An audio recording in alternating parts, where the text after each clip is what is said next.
चिपळूण तालुक्यातील वालोपे वरचीवाडी येथील लक्ष्मी अनंत हरचिरकर या 70 वर्षीय वृद्धेला अत्यंत अमानुषपणे मारहाण करून नंतर शेतात फरफटत नेत निर्घुणपणे हत्या केली आहे।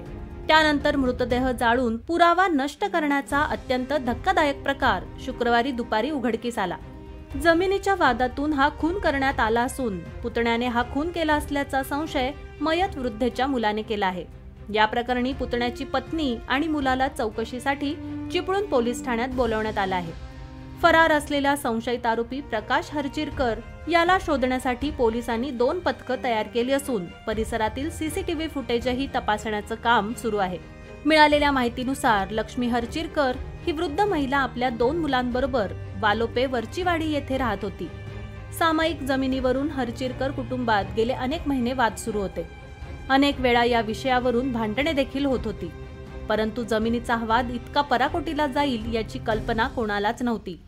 अशा परिस्थितीत लक्ष्मी हरचिरकर ही 2च दिवसांपूर्वी ती पंढरपूर यात्रा करून आली होती। मयत महिला शुक्रवारी सकाळी नेहमीप्रमाणे शेतात गेली तेव्हा छोटा मुलगा घरात होता, परंतु दुपारी 2 वाजेपर्यंत ती घरी परतली नाही। त्यामुळे मुलाने शोधाशोध सुरू केली। आजूबाजूला थांगपत्ता न लागल्याने मुलाने थेट शेतात धाव घेतली, परंतु शेतात देखील दिसून आली नाही, म्हणून त्याने आईला हाका मारण्यास सुरुवात केली।